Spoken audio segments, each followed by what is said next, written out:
Seigneur, nous te disons merci ce matin pour ta fidélité. Tu es fidèle en tout temps. Tu es fidèle. Ton nom s'appelle fidèle. Tu n'es pas comme les hommes. Toi, tu es fidèle. C'est toi qui portes le nom de fidélité. La Bible déclare qu'il n'y a pas d'homme de variation en toi. Ton oui, c'est oui, ton non, c'est non.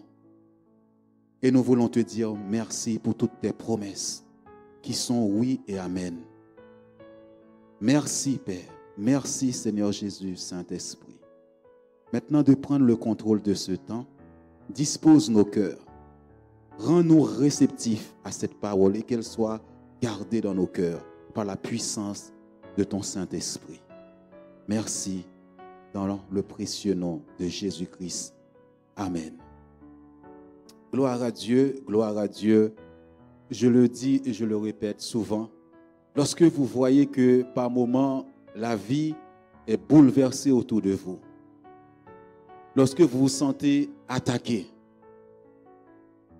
Parfois aussi, comme je le disais hier soir à une sœur, il y a ce qu'on appelle l'épreuve de la vie. Et à travers cette épreuve, lorsque nous traversons cette épreuve, Dieu nous qualifie pour certaines choses. Parfois, tu passes un examen avec Dieu. Il y a plusieurs sortes d'examens avec Dieu. Il y a l'examen de la foi. Il y a l'examen aussi d'amour. Parce que la croix de Jésus-Christ est un examen d'amour. D'aimer les gens malgré les gens vous critiquent. Malgré les gens vous maltraitent. Jésus allait mourir pour le monde. Pourtant, le monde est en train de condamner Jésus-Christ. De l'injurieux. Mais Jésus a dit, Père, pardonne-leur. Ils ne savent pas ce qu'ils font. Jésus est en train de passer cette épreuve. Je sais qu'il y a une sœur dans l'église. Je lui dis, à chaque fois que tu arrives à cette épreuve-là, tu échoues. La croix symbolise l'amour inconditionnel. Tu aimes les gens parce que Dieu te dit de les aimer. Tu ne les aimes pas parce qu'on t'a fait du bien. Parce que ces gens-là te critiquent, te font du mal, mais toi, dans ton cœur, tu dis, Seigneur, pardonne-leur. Dieu a tant aimé le monde qu'il a envoyé Jésus-Christ pour sauver l'humanité. Et ça aussi fait partie d'un examen de Dieu. Peut-être que cette personne est en train de passer un examen qu'on appelle la responsabilité. Il y a des moments où Dieu veut te rendre responsable. Responsable. Et Dieu va tester aussi ta responsabilité dans certaines choses. Parce que quand on est leader, on est devant, on doit se montrer devant, on doit se montrer ferme. On doit montrer aux autres, c'est moi le leader. C'est moi l'homme fort, c'est moi la femme forte. Et Dieu te qualifie à ce moment-là pour prendre la responsabilité de certaines choses. Il y a toutes sortes d'examens avec Dieu. Avant que David soit roi, il a fallu apprendre aussi la royauté. Il a fallu apprendre aussi la responsabilité de diriger un pays. Amen. Lorsque vous êtes troublé, regardez à Jésus-Christ. Regardez à lui seul. Le diable ne peut pas vous arrêter. Personne ne peut vous arrêter. Puisque Dieu est avec vous. Ce matin, le titre de ce message, c'est tout un enseignement que Dieu a commencé pour l'Église. L'Église est passée à cette nouvelle phase. Et si vous allez sur notre site, sur le site de l'Église, si vous suivez depuis un mois les enseignements, vous allez comprendre ce que Dieu est en train de faire. Et ce message, le titre, c'est « Trouver le royaume ». Trouver le royaume. Et parfois, nous passons à côté de ce que Dieu veut nous donner, de ce que Dieu veut faire. Trouver le royaume. Lorsque nous sommes nés de nouveau en Jésus-Christ, nous avons du mal à comprendre ce qu'est le royaume de Dieu sur terre. Comme je le dis dimanche dernier, Jésus n'est pas venu prêcher une religion. Jésus n'a jamais prêché une religion. Les gens ont dit c'est un prophète, Mais quand il est né, on a dit que c'était un roi. D'ailleurs, quand on a demandé aux disciples, Jésus a demandé aux disciples, qui dites-vous que je suis? Quel était le vrai nom de Jésus-Christ? Qu'est-ce que les disciples ont répondu? La vraie réponse était quoi? Comment? Tu es le Christ. Tu es le Christ. Ils n'ont pas dit, c'est un prophète, c'est un apôtre, c'est un docteur, c'est un pasteur. Ils ont dit, tu es le Christ. C'est-à-dire une grande révélation, il fallait trouver ce nom-là qui n'existait pas encore en Israël à l'époque. Tu es Christ. Et la Bible dit, quand nous avons accepté Jésus-Christ, nous sommes passés par les eaux du baptême. La Bible dit, Dieu nous a amenés dans le royaume de son Fils Jésus-Christ. Et la Bible nous dit, notre vie est cachée en Christ. Tu es le Christ.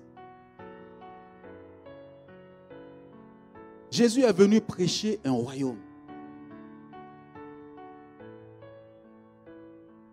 Et dans ce royaume-là, Jésus n'a jamais dit méthodiste, catholique et pentecôtiste et tout.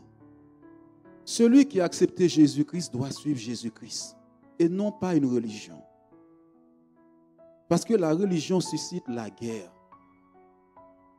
Aujourd'hui, il y a eu plein de guerres dans le monde à cause de la religion. On n'aime pas les musulmans, on n'aime pas les hindous, on n'aime pas ça, on n'aime pas ça. Dieu n'est pas venu pour ça. Jésus-Christ Dieu a tant aimé le monde, c'est-à-dire le monde, Dieu aime le monde.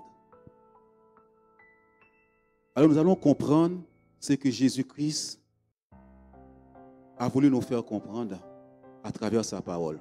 Trouver le royaume de Dieu. Si j'ai dit trouver le royaume de Dieu ne se trouve pas comme ça. Alléluia. Nous allons faire une lecture dans Matthieu chapitre 6, verset 33. Nous ferons des prédications assez courtes pour que nous puissions comprendre. Cherchez premièrement le royaume et la justice de Dieu, et toutes ces choses vous seront données par-dessus. Vous savez, lorsque Jésus était sur la montagne, lors de la transfiguration, Dieu a dit, celui-ci est mon fils bien-aimé, écoutez-le. Nous devons écouter les instructions que Dieu nous donne à travers la bouche de Jésus-Christ dans les évangiles. Ensuite, dans Hébreux, la Bible nous dit, autrefois, Dieu parlait par les prophètes. Mais maintenant, Dieu nous parle par le Fils. Là, c'est Jésus qui est en train de nous parler. Je suis né de nouveau, j'ai donné ma vie à Jésus-Christ. Il me dit, cherchez premièrement le royaume et sa justice. Dieu me parle d'un royaume. Dans ce royaume-là, la justice de Dieu, c'est quoi la justice de Dieu? C'est le pardon. C'est la miséricorde. Il y a des lois spirituelles dans la parole de Dieu. Je ne vole plus. Je ne fais pas n'importe quoi de ma vie. Je règle ma vie. Il y a des lois spirituelles que la Bible nous donne. Le respect de nos parents. Honore ton père et ta mère afin que tes jours soient prolongés sur la terre. Même si tes parents étaient mauvais, il y a des parents parfois qui ont fait des choses c'est-à-dire que n'était pas à la gloire de Dieu concernant les enfants. Mais la Bible nous dit, honore ton père et ta mère, quelle que soit leur faute. La Bible nous enseigne dans les lois de pardonner. La justice dans le royaume, c'est d'abord ça. Mais premièrement, il te dit, cherchez le royaume. Et il dit, lorsque tu trouves ce royaume-là, tu auras tout. Le mariage, le travail, les enfants. Tout ce que tu as besoin se trouve dans le royaume de Dieu. Parfois, c'est vrai, nous nous fatiguons dans beaucoup de choses. Nous nous fatiguons parce que j'ai l'impression, personnellement, parce que quand je suis né de nouveau, j'ai beaucoup cherché à lire la Bible, connaître vraiment ce Dieu-là. à chercher des réponses dans la parole de Dieu. Parce que parfois, je trouvais que dans l'évangile, les gens étaient un peu trop durs. Vous savez, c'est comme la femme qu'on appelle cette femme adultère. Vous savez, la loi de Moïse, on l'amène vers Jésus. Ils disent à Jésus, cette femme mérite qu'elle soit lapidée. Ils pensaient que Jésus raisonnait comme eux, pensait comme eux. Comme je vous le dis la semaine dernière, les religieux étaient là. Parfois, la religion est très dure. Cette personne mérite la mort. Cette personne, on ne doit pas fréquenter une personne comme ça. Le royaume de Dieu, ce n'est pas ça. Alors ils vont vers Jésus avec cette femme. Il faut savoir qu'au temps de Jésus-Christ, cette femme-là, heureusement que Jésus était là parce que c'était la mort qui l'attendait. C'était la mort qui l'attendait. Et pendant qu'on la condamnait, on dit à Jésus, cette femme mérite la mort. Et toi, qu'est-ce que tu dis de cette femme? Alors Jésus dit que celui qui n'a point de péché jette la première pierre. Ils se sont remarqués au fond d'eux qu'eux aussi avaient beaucoup de péchés. Et la Bible nous dit, Jésus baissant la tête, il écrivait. Lorsqu'il a levé la tête, ils n'étaient plus là, ceux qui la condamnaient. Ils ont rencontré l'amour et le royaume de Dieu. Alléluia.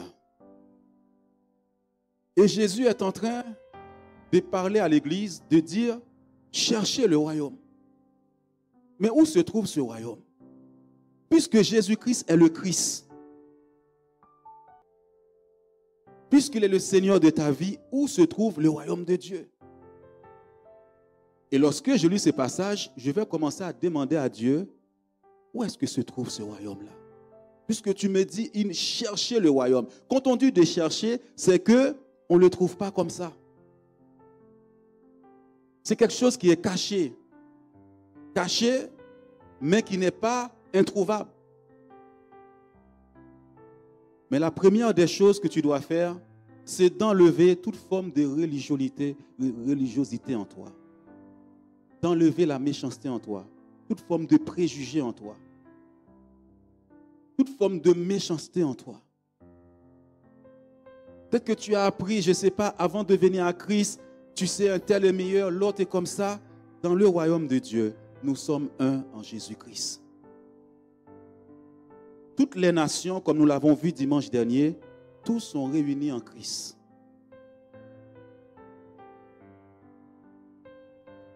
Enlevez tout ce qui est de la loi de Moïse dans ta vie. Parce que quand on lit la loi de Moïse, il y avait beaucoup d'interdits. Beaucoup, énormément.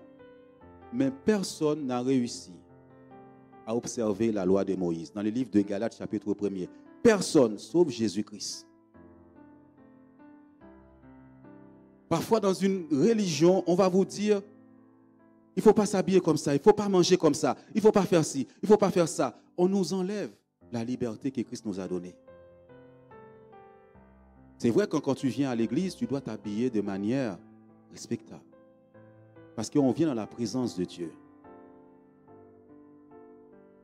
Si je suis dans l'amour, je ne vais pas juger les gens. Je ne vais pas critiquer les gens. Parce que l'amour de Dieu est plus fort que tout.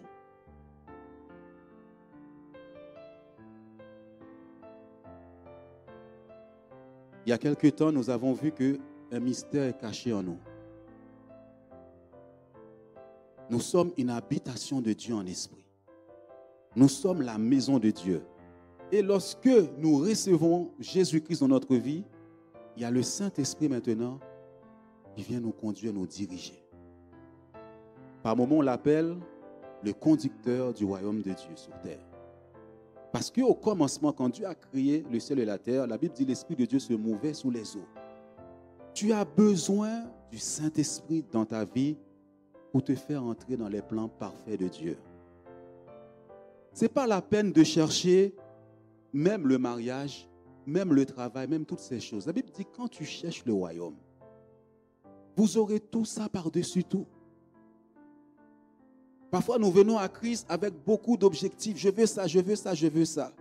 Dieu te dit, cherche ma face. Cherche à connaître le principe du royaume.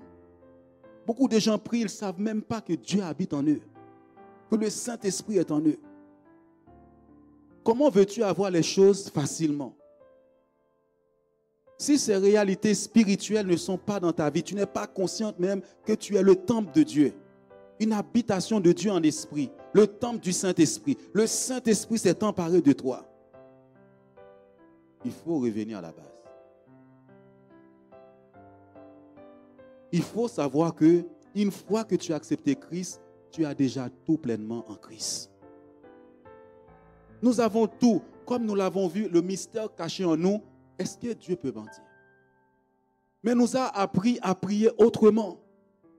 Au lieu de considérer la parole de Dieu. Dieu ne peut pas t'appeler à faire une œuvre. Et toute ta vie, tu te bats comme ça. Tu te fatigues.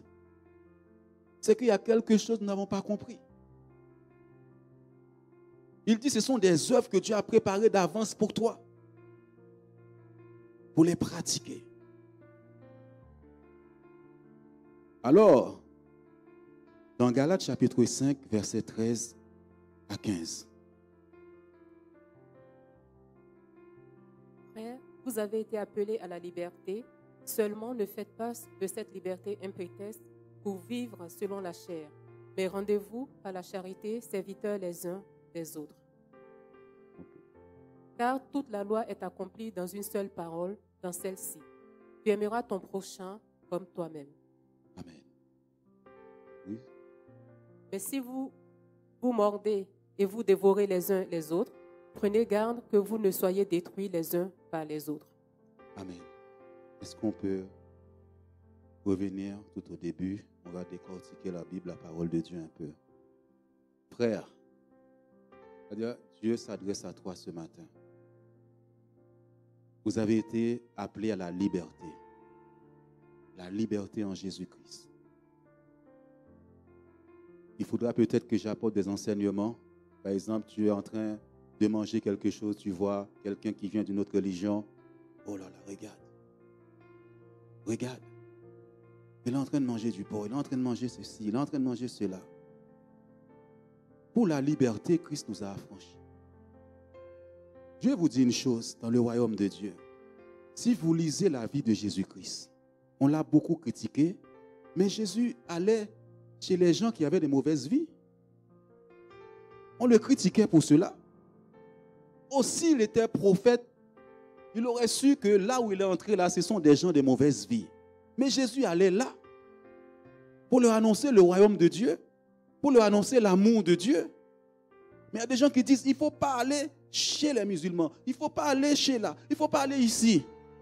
Jésus allait partout apporter la solution, apporter la parole de Dieu.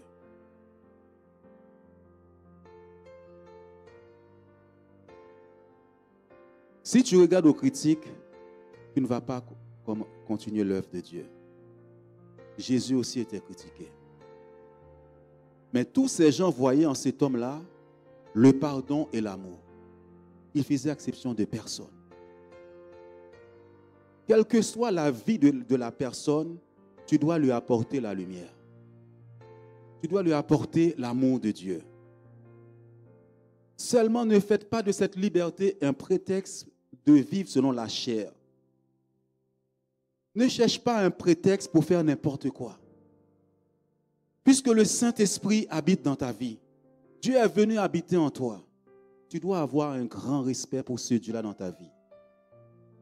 Un grand respect parce que le grand Saint-Esprit habite en toi. L'adresse de Dieu se trouve en toi. La présence de Dieu se trouve en toi. La bénédiction de Dieu se trouve en toi. Je ne parle pas n'importe comment. On doit voir un changement dans ta vie quand tu parles. Mon langage change, mon comportement change. Les gens même autour de moi disent, qu'est-ce qui s'est passé dans la vie de cet homme, de cette femme? le royaume de Dieu sur terre, à travers toi. Le roi des rois est venu habiter en toi par le Saint-Esprit. Il vit en toi. Je dois le considérer. Je dois considérer et remercier Dieu qu'il m'a déjà donné un travail, qu'il m'a déjà donné une maison, qu'il m'a déjà donné une famille. Jésus dit, je vous laisserai jamais orphelin. Dieu a déjà tout préparé pour chacun de nous, mais nous avons du mal à reconnaître cela en nous. Nous avons vu dans le trésor caché en nous, un trésor caché en nous, un trésor. Le monde, dès qu'ils entendent un trésor, ils vont fouiller pour chercher à trouver ce trésor-là. Mais Dieu dit, il a placé un trésor en toi et moi. Il dit, des fleuves d'eau vive jailliront de ton sein. Et nous ne considérons pas ces choses-là.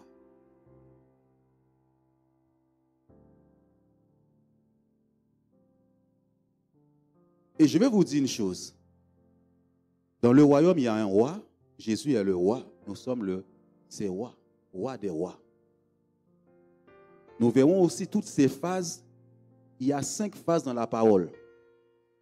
Il y a des moments où Jésus parle pour créer. Il est la parole faite chair qui a créé au commencement. Mais il y a des paroles aussi d'autorité. Parce que quand il arrive, ça c'est une autre dimension. Il y a 5 dimensions dans la proclamation de la parole. Il y a des moments où il va déclarer, Lazare, sors. Parce qu'il y a une autorité dans ta voix. Il y a une puissance quand tu parles. Sors de là. Là, les anges de Dieu autour du royaume là accompagnent cette parole. Et Lazare est sorti. Il y a des moments où il parle à la tempête. Josué est un homme de la même nature que nous. Il a commandé au soleil, il a commandé à la lune. Et le soleil s'est arrêté. Il y a 5 dimensions dans la proclamation de la parole. On aura le temps de voir tout ça. Nous ne sommes pas n'importe qui en Christ. Nous avons la nature de Dieu. Pas chanter pour le chanter. Dieu a choisi des gens sans importance pour confondre le monde. Il t'a choisi toi. Peut-être toi qui es méprisé. Toi qui as été rejeté toute ta vie. Toi qui n'avais pas considération même pour toi-même. Lorsque je viens en Christ, je me rends compte que je suis important sur la terre. Quand tu as compris le royaume de Dieu, tu te rends compte que tu es important sur la terre.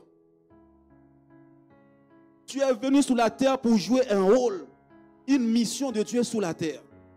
Tu ne dois plus dire, écoute, moi je ne sers à rien. Tu ne dois plus dire que moi j'ai été rejeté. Maintenant en Jésus-Christ, je suis une nouvelle créature.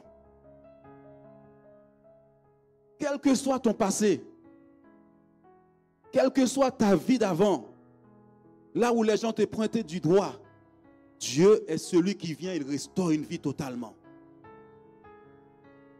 Il restaure ta vie, il donne un sens à ta vie. Cherchez le royaume. Quand tu as compris ces choses, tu vas marcher tous les jours dans la victoire. Il peut y avoir des obstacles devant toi. L'ennemi sera toujours là pour mettre des barrières devant toi. Mais tu vas continuer à avancer avec Jésus-Christ. Le combat n'est pas pour toi, il est pour Dieu. Dieu voit le combat. Dieu a vu déjà tes souffrances.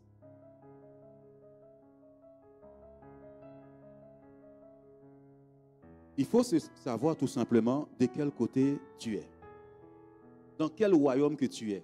Tu n'es plus dans le royaume de l'ennemi, tu es dans le royaume de Dieu. Et Jésus-Christ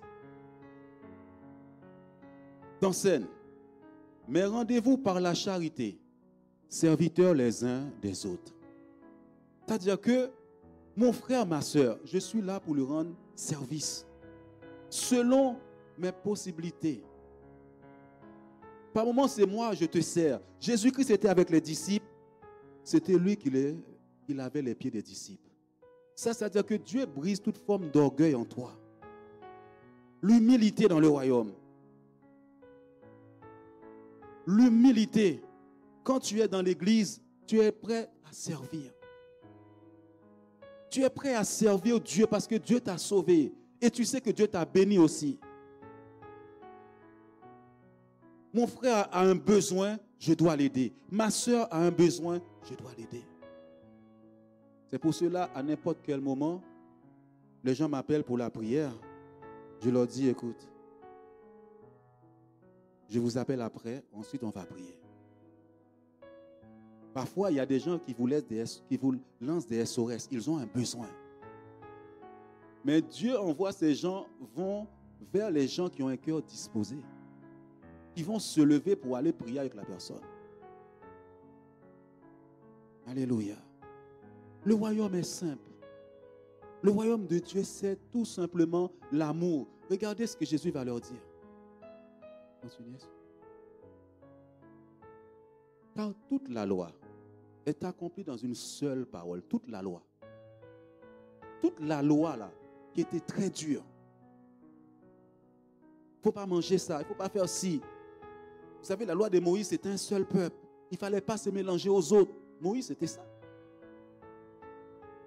Alléluia. Tu aimeras ton prochain comme toi-même. Quel est mon prochain? Quel est mon prochain? Mais à chaque fois je croise une personne, c'est mon prochain. Je croise un musulman dans la rue, c'est mon prochain. Je dois l'aimer. Je ne sais pas, les gens, vous avez l'habitude de détester. Et à ce moment-là, Dieu te dit, aime ton prochain comme toi-même. Et c'est cette personne-là que tu croises. Peut-être que tu as un ennemi depuis des années. En sortant d'ici, c'est cette personne-là que tu croises. Dieu dit, aime ton prochain, le prochain, le prochain, le prochain. Aime-le comme toi-même.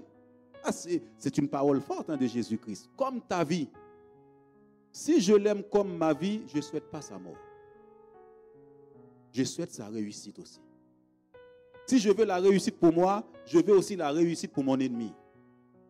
Quand Dieu voit l'amour, quand Dieu voit le royaume prêché, vous allez voir, Dieu maintenant va accomplir sa parole dans ta vie.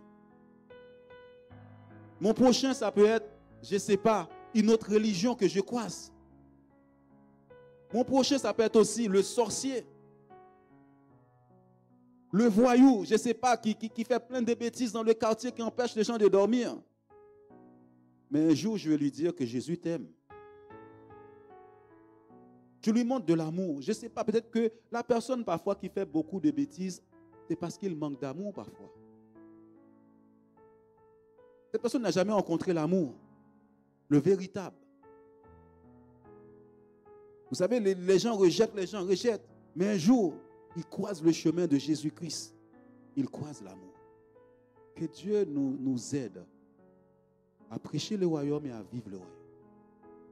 Parce que Dieu m'a dit d'enseigner ça maintenant.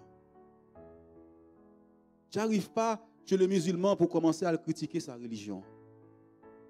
Je n'arrive pas chez les catholiques à commencer à le critiquer. Je vais lui montrer l'amour et il va venir à Jésus-Christ. Je ne vais pas lui dire, j'arrive chez lui, écoute, tu manges du porc. Non, mon frère, ma soeur. Soyez sages.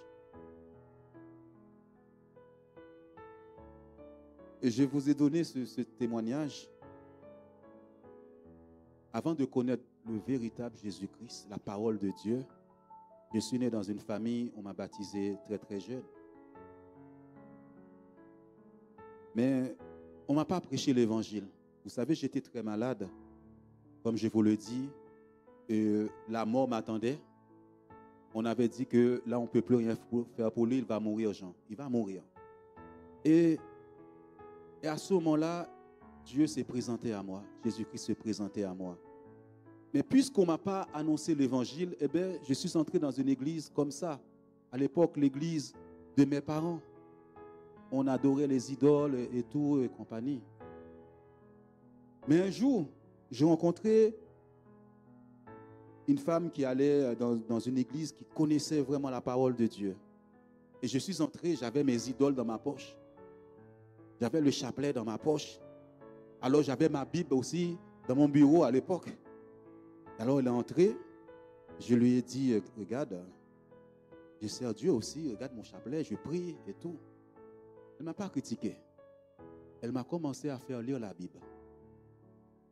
Tout le matin, elle venait dans mon bureau. Elle m'annonçait l'évangile. Jusqu'à ce qu'un jour, elle m'invite à un séminaire. Et j'y étais, et ce jour-là, j'ai vu les gens louer Dieu. Là, ce n'était pas des prières écrites, répétées. C'était les gens qui exprimaient leur amour à Dieu. J'ai dit, oh Seigneur, c'est ça que je veux. Regardez comment cette femme m'a amené à Jésus-Christ.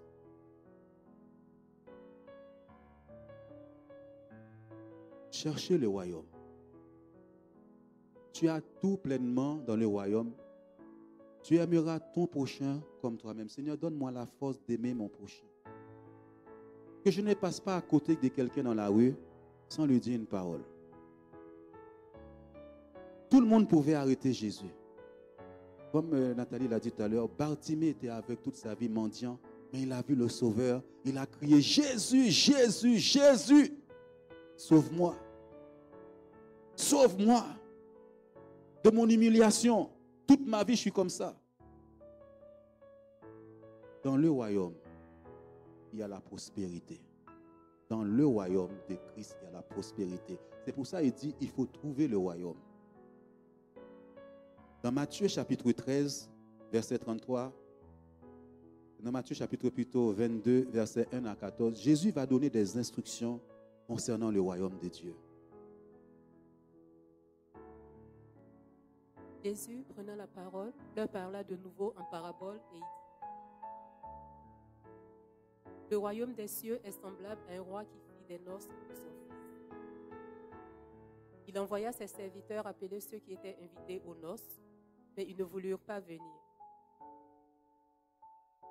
Il envoya encore d'autres serviteurs en disant, dites aux conviés, voici j'ai préparé mon festin, mes bœufs et mes bêtes grasses sont tués, tout est prêt, venez aux noces. Mais sans s'inquiéter de l'invitation, ils s'en allèrent, celui-ci à son champ, celui-là à son trafic. Et les autres se saisirent des serviteurs, les outragèrent et les tuèrent. Le roi fut irrité, il envoya ses troupes, fit périr ses meurtriers et brûla leur vie. Alors il dit à ses serviteurs, les noces sont prêtes, mais les conviés n'en étaient pas dignes. Allez donc dans les carrefours et appelez aux noces tout ce que vous trouverez. Ses serviteurs allèrent dans les chemins, rassemblèrent tous ceux qu'ils trouvèrent, méchants et bons, et la salle des noces fut pleine de convives. Le roi entra pour voir ceux qui étaient à table, et il aperçut là un homme qui n'avait pas revêtu un habit de noces. Il lui dit, « Mon ami, comment es-tu entré ici sans avoir habit de noces ?» Cet homme eut la bouche fermée. Alors le roi dit aux serviteurs, « Liez-lui les pieds et les mains et jetez-le dans les ténèbres du dehors où il y aura des pleurs et des grincements de dents. Car il y a beaucoup d'appelés, mais peu d'élus. » Alors les pharisiens allèrent se consulter sur les moyens de surprendre Jésus par ses propres paroles. Amen, amen. Gloire à Dieu. Là, dans cette parabole, quand on dit parabole, c'est-à-dire qu'il faut avoir de l'intelligence pour comprendre cette parabole. Jésus parlait souvent en parabole, même les disciples ne comprenaient pas. Et nous allons voir souvent, Jésus a déjà tué des bœufs. Dans le royaume, tout est déjà prêt. Mais les gens ne comprenaient pas, en fait, ce que Dieu leur avait déjà donné. On a vu aussi dans cette invitation, il y avait des bons et les méchants. Mais il y a des gens qui disent, les méchants, ce n'est pas pour eux le royaume de Dieu. Mais pourtant, plusieurs fois, Dieu va les inviter aux noces de l'agneau. Un mariage, ça ne se fait pas tous les jours. Mais pourtant, le royaume de Dieu, il y a ça tous les jours. Des alliances qui se font par le sang de Christ à Jésus-Christ. Mais il dit, sous cette table-là, tout est déjà préparé. Comme David a dit, il a préparé une table pour moi en face de mes ennemis. Tout est déjà préparé. Mais les gens, au lieu d'étudier le royaume, la Bible dit quand ils sortent de là, ceux qui vont dans les champs, ils font leur travail, ils font ceci, mais ils ne font pas attention au royaume de Dieu. Ce que Dieu leur a déjà donné.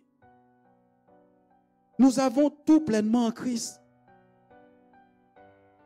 Nous sommes déjà bénis en Christ. Nous l'avons chanté tout à l'heure, le nom de Jésus-Christ brise les chaînes. Que ce soit la stérilité ou autre, Dieu donne des enfants. Tu as besoin de ton mariage, il est déjà en Christ. Ton travail est déjà en Christ. Ton salaire est déjà en Christ. La vie est déjà en Christ. La victoire est déjà en Christ. Tout ce qui se passe à l'extérieur, c'est pour te faire peur. Mais tu as la victoire sur toutes les choses. Alléluia. Jésus continue à donner des instructions sur le royaume. On va voir aussi, quand Jésus-Christ est ressuscité, pendant 40 jours, il enseigne les disciples sur le principe du royaume de Dieu. Pourquoi tu es si fatigué? Alors quand tu as compris le royaume, tu vas adorer Dieu. Tu vas l'adorer. Tu vas lui dire merci. C'est pour cela que nous allons prendre beaucoup de temps cœur à cœur avec Dieu. Dieu nous a déjà bénis. Quand tu crois à cela, tu dis Seigneur, je crois. Tout ce que Dieu dit, tu dois dire Seigneur, je crois. Je crois que tu es en moi. J'ai la puissance. J'ai le pouvoir. J'ai tout en Christ. Il faut le répéter sur toi. Quand tu pries avec les gens sont guéris. C'est à toi maintenant, par ta bouche, de créer des choses. Parce que la vie est en toi. Matthieu chapitre 13, versets 33 à 34. Il leur dit cette autre parabole. Le royaume des cieux est semblable à du levain qu'une femme a pris et mis dans 3 mesures de farine jusqu'à ce que la pâte soit toute levée. Jésus dit à la foule toutes ces choses en parabole et il ne leur parlait point sans parabole.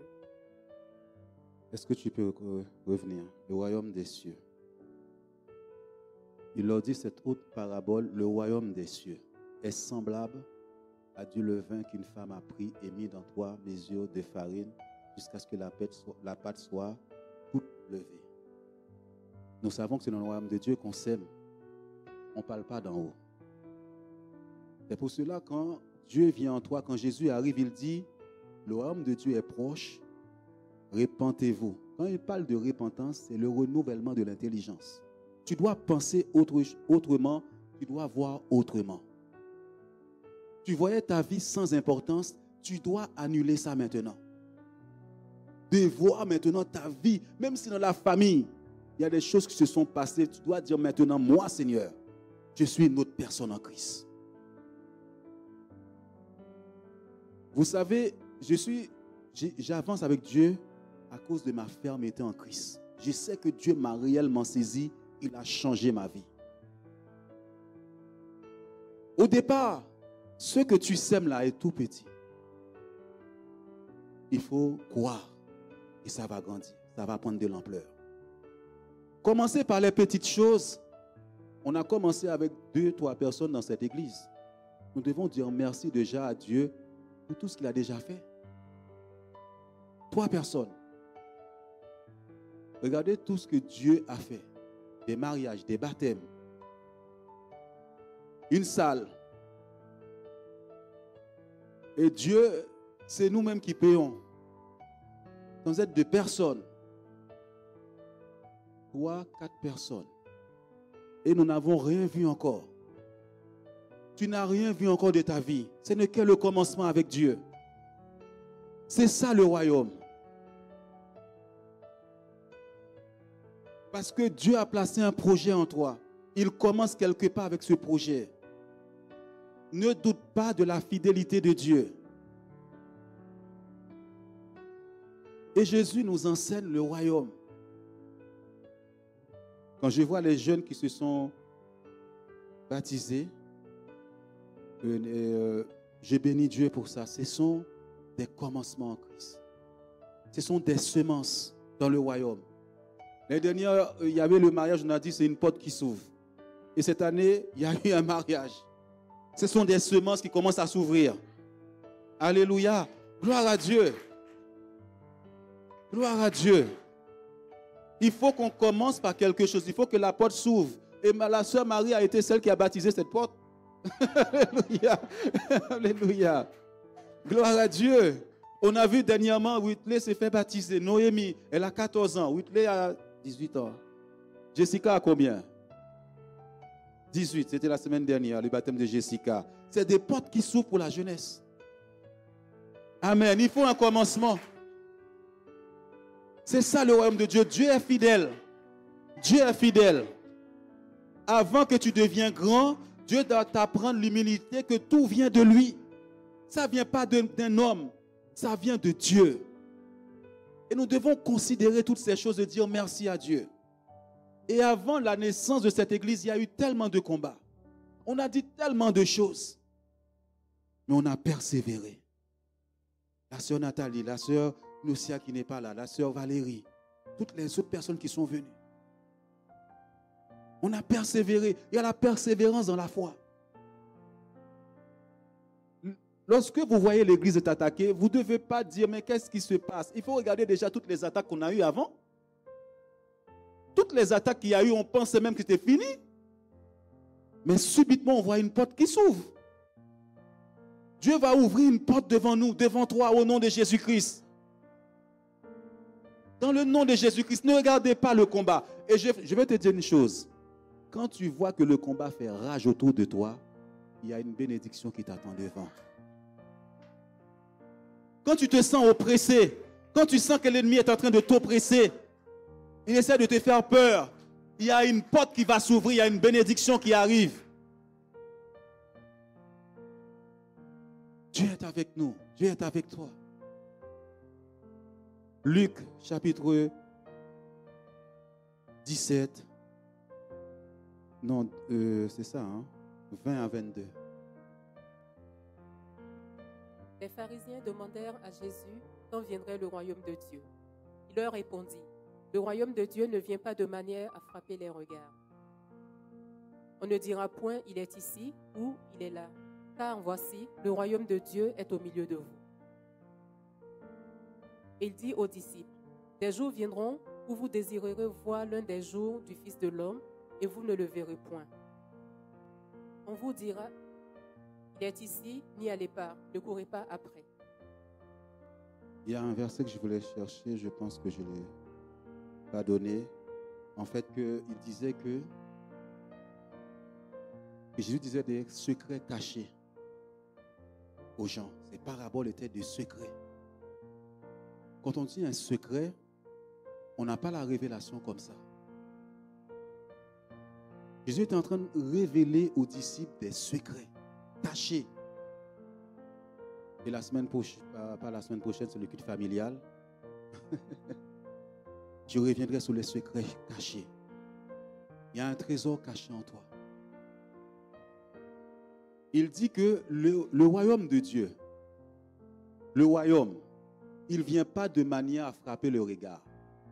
Quand on dit frapper le regard, on ne le voit pas. Il est invisible. Le royaume est invisible aux yeux humains. Quand on dit Christ en nous l'espérance de la gloire, est-ce que tu le vois? Il faut qu'on monte là à ce niveau. Michael, quand on dit le Saint-Esprit habite en toi, tu as déjà vu? Tu as déjà vu le Saint-Esprit? La parole de Dieu le dit. Je le crois. Et je vois sa puissance. Quand tu pries pour les malades, quand les gens sont oppressés, tu vois la puissance du Saint-Esprit.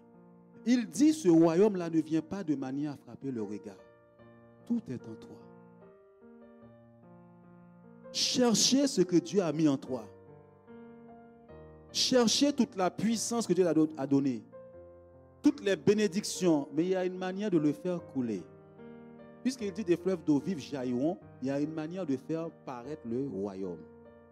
Il n'y a qu'une seule personne qui peut faire paraître le royaume. C'est le Saint-Esprit. Tu dois comprendre le Saint-Esprit dans ta vie. Il n'est pas venu dormir en toi. Il est venu pour te conduire. Il est venu dans les temps difficiles aussi te consoler. Quand ça va mal. Quand tu es fatigué. Quand tu sens que les choses ne tournent pas rond autour de toi, il est celui qui te fortifie. Il dit le royaume ne vient pas de manière à frapper le regard. On ne va pas dire il est là, on le voit, il est là. C'est un vent, le Saint-Esprit. Tu ne peux pas dire il est là, mais il est en toi, au milieu de nous. Le royaume est au milieu de nous. La gloire est au milieu de nous. Tout ce dont nous avons besoin sont déjà là. Maintenant, je vais m'occuper de ça. Je vais dire, Seigneur, je te remercie, manifeste cette gloire. Les bénédictions qui sont en moi, manifeste-les. Je vous amène à la réalité de la parole de Dieu. À ce que Dieu nous a déjà donné. Il m'a déjà tout donné en Christ. Pourquoi nous souffrons autant? Il faut s'arrêter.